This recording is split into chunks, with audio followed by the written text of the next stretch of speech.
찬송가 368장으로 찬송합니다. 368장 찬송입니다.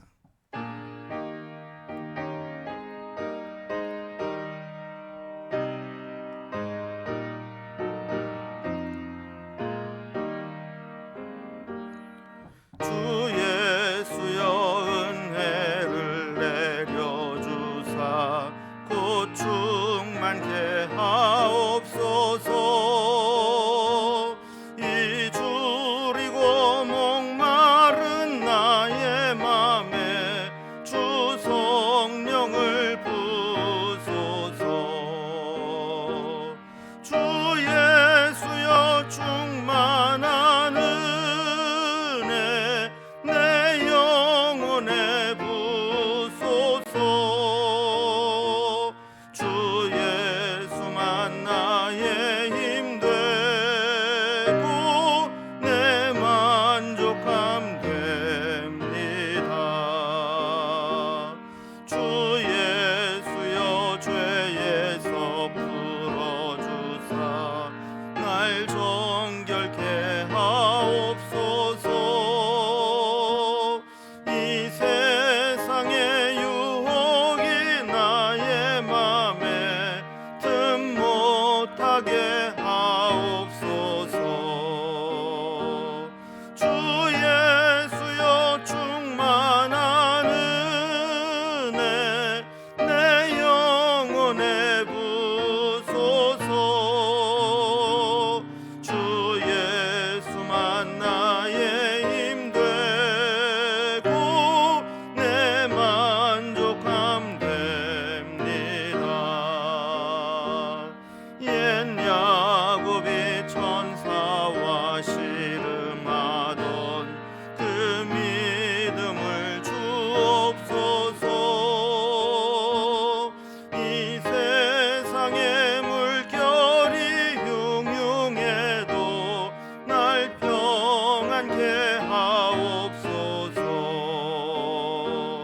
주 예수여 충만한 은혜 내 영혼에 부소서. 주 예수만 나의 힘 되고 내 만족함 됩니다. 주 예수여 완전한 주의 사랑 나 받기를 원합니다. 그 사랑이 내 맘에 충만하여 날 기쁘게 하옵소서. 주 예수여 충만한 은혜 내 영혼에 부소서. 주 예수만 나의 힘 되고 내 만족함 됩니다. 내 마음에 임하신 주의 성령 늘 계실 줄 믿습니다. 그는 사를 나에게 부어주사 주 섬기게 하옵소서. 주 예수여 충만한 은혜 내 영혼에 부소서. 주 예수만 나의 힘 되고 내 만족함 됩니다. 아멘. 오늘 함께 나눌 하나님 말씀은 신약성경 골로새서 4장 2절에서 9절까지 말씀입니다. 골로새서 4장 2절에서 9절까지 328면입니다. 이 말씀을 제가 봉독합니다. 기도를 계속하고 기도에 감사함으로 깨어 있으라. 또한 우리를 위하여 기도하되 하나님이 전도할 문을 우리에게 열어주사 그리스도의 비밀을 말하게 하시기를 구하라. 내가 이 일 때문에 매임을 당하였노라. 그리하면 내가 마땅히 할 말로서 이 비밀을 나타내리라. 외인에게 대해서는 지혜로 행하여 세월을 아끼라. 너희 말을 항상 은혜 가운데서 소금으로 맛을냄과 같이 하라. 그리하면 각 사람에게 마땅히 대답할 것을 알리라. 두기고가 내 사정을 다 너희에게 알려주리니 그는 사랑받는 형제요 신실한 일꾼이요 주 안에서 함께 종이 된 자니라. 내가 그를 특별히 너희에게 보내는 것은 너희로 우리 사정을 알게 하고 너희 마음을 위로하게 하려 함이라. 신실하고 사랑을 받는 형제 오네시모를 함께 보내노니 그는 너희에게서 온 사람이라. 그들이 여기 일을 다 너희에게 알려주리라. 아멘. 오늘 본문에서는 골로새서의 본문을 마무리하면서 자연스럽게 골로새서 전체 편지를 마무리하는 내용으로 이어집니다. 어떻게 골로새 교인들에 대해 권면이 마무리되고 또 편지가 마무리되는지 한번 살펴봅니다. 오늘 본문은 이제 몇 가지로 나눠보는데, 첫 번째로 기도 생활을 권면하고 또 기도를 부탁하는 내용이 나옵니다. 그리고 또 믿지 않는 자들, 외인을 대하는 태도가 어떻게 해야 되는가를 또 가르쳐주고, 그리고 이 편지를 가지고 전달하게 되는 두기고라는 사람과 또 함께 보내는 오네시모를 그들에게 소개하고 추천하면서 그들에게 문안하는 내용이 되어 있습니다. 먼저 첫 번째로 기도 생활을 권면하고 또 기도 부탁을 하는 내용을 살펴봅니다. 바울은 이제 본론적인 전체적인 이야기를 마무리하면서 마지막에 이 기도 생활을 권면합니다. 사실 신앙생활에 있어서 가장 중요한 거 하나 꼽으라 그러면 기도죠. 신앙인은 우리의 힘과 능력으로 살아가는 것이 아니라 하나님이 부어주시는 힘과 은혜와 능력으로 살아가는 것이기 때문에 그 하나님의 능력을 덧입고 살아가는 것이 믿음이고, 또 하나님의 능력을 덧입는 것이 기도라는 것을 믿는 사람이 신앙인이죠. 그래서 그는 마지막 권면으로 기도에 대한 권면을 합니다. 2절에 보면 기도를 계속하고 기도에 감사함으로 깨어 있으라 그랬습니다. 자, 기도에 관한 짧은 권면이지만 여기에는 이제 크게 세 가지 권면이 나옵니다. 첫째는 기도를 계속하라는 겁니다. 기도를 계속하라라는 것은 우리가 잠시 긴장을 풀면 기도를 중단하고 기도를 쉬기가 쉽다라는 거예요. 여러분, 우리는 기도를 아주 청산유수로 남이 기도 잘한다 하는 이야기를 듣도록 하는 것도 쉽지 않지만, 더 중요하고 어려운 일은 기도를 중단하지 않고 지속적으로 계속하는 겁니다. 마치 성전 제단에 불을 꺼트리지 말아야 했던 것과 마찬가지로 성도들은 기도의 불이 꺼지지 않도록 늘 기도가 지속되어야 합니다. 두 번째로 기도에 대해서 이야기할 때 기도에 감사함으로 하라 이렇게 권면합니다. 기도하면 결과적으로 나타난 현상이 감사함이 생겨난다는 겁니다. 지금 상황이 어떠한가에 상관없이 결과적으로 하나님께서 선한 결과를 이루실 것을 믿기 때문에 기도하게 되면 감사하는 마음이 생기게 되는 것이죠. 그리고 마지막 세 번째로 기도에 깨어 있으라 이렇게 이야기합니다. 기도는 우리의 영혼이 깨어 있는지를 점검할 수 있는 바로미터가 됩니다. 신앙에 깊은 잠이 들면 기도가 없어집니다. 기도가 없어지면 불평이 많아지고 감사가 사라지고 영적으로 잠들어 버리게 됩니다. 그래서 기도에 깨어 있으라 이렇게 권면하는 것이죠. 그래서 기도를 계속하고 기도에 감사함으로 깨어 있으라 기도에 권면을 합니다. 바울은 골로새 교회에 기도하라고 권면할 뿐만 아니라 또 자신을 위해서 기도해 달라라고 부탁을 합니다. 3절을 보면요. 또한 우리를 위하여 기도하되 하나님이 전도할 문을 우리에게 열어주사 그리스도의 비밀을 말하게 하기를 구하라. 내가 이 일 때문에 매임을 당하였노라 그랬습니다. 여러분, 사실 골로새 교인들이 볼 때 바울 그러면 얼마나 위대한 사도입니까? 그들이 막 한 번도 본 적은 없지만 바울의 명성과 이름을 들었을 때 이 바울은 대단한 사도 아닙니까? 그런데 그 엄청난 사도가 골로새 교인들에게 기도해 달라고 겸손하게 부탁합니다. 여러분, 기도할 수 없는 사람도 없을 뿐더러 기도가 필요하지 않은 사람도 없습니다. 그래서 바울은 자기 자신을 위해서 기도할 때 하나님의 전도의 문을 열어달라고 기도해 달라고 부탁하는 겁니다.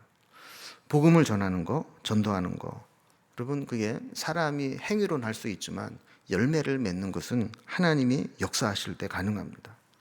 복음을 전하는 것 열심히만 한다고 다 되는 게 아닙니다. 성령의 강력한 도우심과 역사하심이 있어야 전도의 열매가 맺혀지게 됩니다. 우리가 전도하면서 왜 난 전도가 안 될까? 왜 저 사람은 빨리 돌아오지 못할까? 여러분, 돌아보면 기도가 부족했기 때문에 그런 경우가 많죠.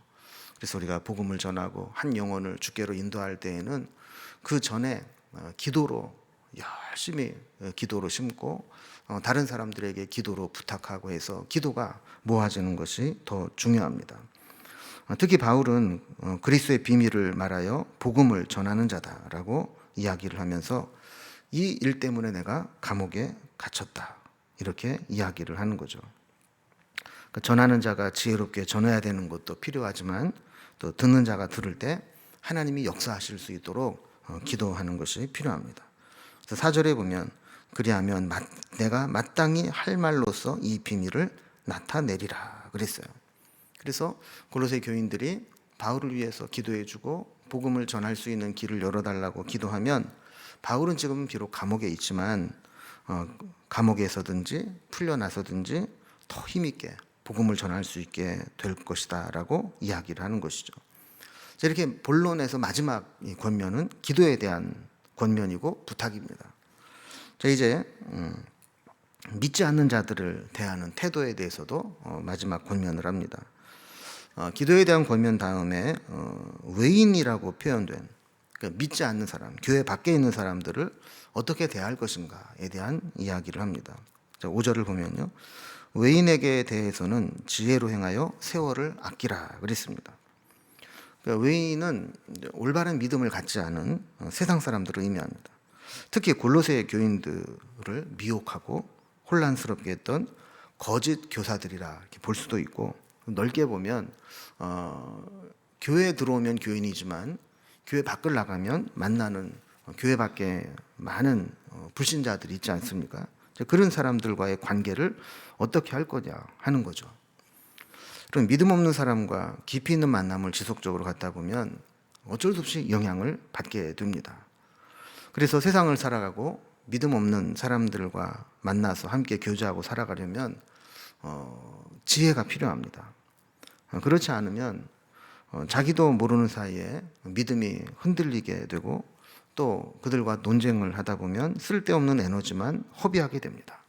그래서 세월을 아끼라라고 이야기하는 거죠. 그러니까 외인을 대해서는 세월을 아끼라. 이것은 불필요한 논쟁이나 쓸데없는 일을 함께 하면서 하나님이 주신 소중한 시간과 에너지를 허비하지 말라는 거죠. 그러면 어떤 자세로 믿음 없는 사람들, 세상 사람들, 외인들을 대해야 될까요? 6절에 보면 너희 말을 항상 은혜 가운데서 소금으로 맛을 냄과 같이 하라. 그리하면 각 사람에게 마땅히 대답할 것을 알리라 그랬어요. 사람과의 관계에서 제일 중요한 것은 말입니다. 말을 어떻게 하느냐에 따라서 그 관계가 깊어지기도 하고 멀어지기도 합니다. 특히 믿지 않는 자들과의 관계 속에서도 말이 중요합니다. 여기 보면 너희 말을 항상 은혜 가운데서 소금으로 맛을 냄과 같이 하라 그랬어요. 그럼 말을 할 때 소금으로 간을 하면 모든 음식이 맛깔나게 되죠. 소금 자체로는 이것이 짜고 그렇지만 음식에 들어가서 녹아내리게 해서 맛을 내게 되면 아주 그 음식의 맛을 더 맛깔나게 하는 게 소금 아닙니까? 말을 할 때에도 어떤 내용을 전달하든지 소금으로 간을 해서 맛깔내듯이 하게 되면 그 말을 듣는 사람이 만족감을 얻게 된다라는 거예요. 근데 문제는 이렇게 은혜롭게 맛깔나게 말을 해야 되는 걸 아는데 막상 말을 하다 보면 그게 잘 안 된다는 겁니다. 그래서 이렇게 소금으로 맛을 냄과 같이 말을 하려면 어떻게 해야 되느냐? 항상 하나님의 은혜 가운데서 말을 해야 된다라는 거예요. 그러면 하나님의 은혜로 충만하면 은혜로운 말이 나오게 됩니다. 그러나 은혜가 식으면 늘 불평, 불만이 쏟아져 나오고 상대방이 싫어하고 상처받는 말을 하게 됩니다. 그 불필요하고 해로운 말을 해서 부정적인 분위기를 만들어내고 마는 것이죠. 만약에 은혜스러운 말을 해서 사람이 힘을 얻는 말을 하려고 노력하고 애쓰고 훈련을 하게 되면 설령 믿는 자를 공격하고 힘들게 하는 사람이 있다 할지라도 그들에게 지혜롭게 대답할 것을 알게 될 것이다. 이렇게 이야기를 하면서 믿지 않는 자들과 쓸데없이 논쟁하고 에너지를 소비하고 낭비하지 말고 그들에게 아주 은혜로운 말로 권면하라 하는 이야기입니다. 자, 그리고 이제 편지를 마무리하면서 이제 7절에서 9절까지 보면 편지를 전달하는 두기고라는 사람과 또 골로새 교회에서 왔던 오네시모를 돌려보내면서 그들을 추천하는 내용이 나옵니다. 자, 그동안 이제 본론에 해당하는 권면이 이제 다 끝나고 이제 서신을 마무리하면서 인사말을 전합니다. 먼저 골로새 교회 두 사람을 바울이 보증하면서 추천합니다. 한 사람은 바울에게 편지를 전달하는 역할을 맡은 두기고라는 사람이고, 또 한 사람은 전에 골로새 교인이었다가 주인에게 해를 끼치고 도망 나왔던 오네시모라는 사람을 함께 보냅니다. 자, 오네시모는 우리 전에 이제 빌레몬서 공부할 때 자세하게 살펴봤던 인물이죠. 원래 빌레몬 집에 종으로 있었는데 주인에게 해를 끼치고 도망갔다가 로마에서 감옥에 갇혔는데 바울을 만나고 주님의 제자가 되어서 다시 돌아오게 된 인물입니다. 자, 먼저 두기고를 추천합니다. 7절을 보면요, 두기고가 내 사정을 다 너희에게 알려주리니 그는 사랑받는 형제요 신실한 일꾼이요 주 안에서 함께 종된 자니라 그랬습니다. 예전에는 편지를 인편으로 전달하다 보니까 이 편지를 전달하는 사람이 중요했습니다. 전달하는 사람이 신뢰가 없으면 이 편지의 진위를 가질 수도 없었고 이 편지의 권위도 없어지는 거죠. 그래서 바울은 편지를 써서 이 두기고를 통해 전달을 하면서 두기고에 대해서 소개를 합니다. 두기고가 내 편지를 가지고 전달해서 내 사정을 잘 알려주고 이 편지를 전달해 줄 것이다. 이렇게 소개를 하는 거죠. 두기고에 대해서 뭐라고 설명하냐면 사랑받는 형제요 신실한 일꾼이요 주 안에서 함께 종된 자라 그럽니다. 한마디로 말하면 아주 내가 믿을 만한 신실한 사람이다. 보증을 해주는 거죠. 그럼 만약에 주님이 우리를 다른 사람에게 추천을 하고 소개를 한다면 우리를 어떻게 평가하고 어떻게 추천을 해줄까요? 저 사람 내가 믿는 사람, 내가 보증하는 사람이야, 신실한 사람이야, 믿을 만한 사람이야. 이렇게 추천할 수 있는 그런 사람이 되기를 바랍니다. 자, 이제 바울은 이 두기고를 통해서 이 편지 골로새서를 보내는 이유를 설명합니다. 8절에 보면요, 내가 그를 특별히 너희에게 보내는 것은 너희로 우리 사정을 알게 하고 너희 마음을 위로하게 하려 함이라 그랬어요. 그러니까 바울은 마음 같아서는 직접 가서 그들에게 권면하고 위로하고 싶었지만 지금 사정이 여의치 못하고 옥에 갇혀 있습니다. 그래서 대신 이 두기고에게 편지를 써서 보내니까 너희로 우리 사정을 알게 하고 너희 마음에 위로를 얻게 하려 함이라. 피차 위로를 얻고 주의 은혜를 나누고 싶다 하는 거죠. 이제 마지막으로 이제 오네시모를 함께 보내면서 그에 대한 소개를 합니다. 9절을 보면요, 신실하고 사랑을 받는 형제 오네시모를 함께 보내노니 그는 너희에게서 온 사람이라. 그들이 여기 일을 다 너희에게 알려주리라 그랬습니다. 바울은 이 오네시모에 대해서 개인적인 편지로는 빌레몬서를, 그리고 교회의 공적인 의미로는 이 골로새서를 통해서 이 오네시모를 다시 맞아주기를 부탁하는 겁니다. 오늘 말씀을 보면 바울은 골로새서를 마무리하면서 기도에 대한 권면과 기도를 부탁하는 내용, 그리고 믿지 않는 외인들에 대해서 어떻게 대할 것인가에 대한 권면, 그리고 편지를 보내면서 두기고와 오네시모에 대해서 소개하고 추천하는 내용, 이것을 오늘 살펴보게 되었습니다. 우리도 우리 신앙생활하는 가운데 기도가 중단되지 않고 계속해서 기도로 감사함으로 깨어있는 삶으로 살아가기를 바라고, 특별히 이제 연말 얼마 남지 않지 않았습니까? 그 기간 동안 더 기도로 주님께 가까이 하는 그런 시간이 되기를 주님의 이름으로 기원합니다. 기도하겠습니다.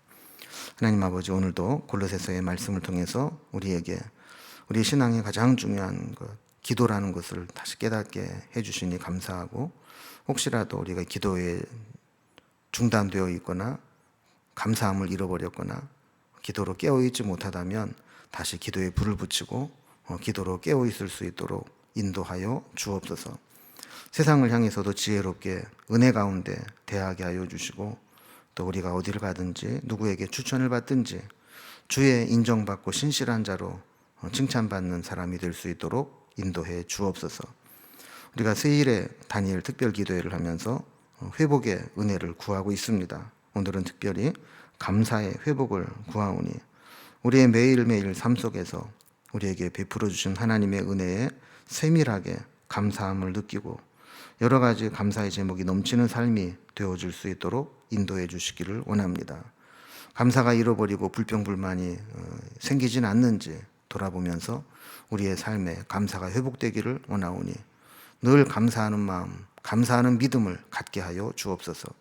오늘도 한 해를 마무리하면서 하나님께 기도할 때 우리의 기도를 인도하여 주시고 우리 형편과 처지를 아시는 하나님께서 신실하게 좋은 것으로 응답하여 주옵소서.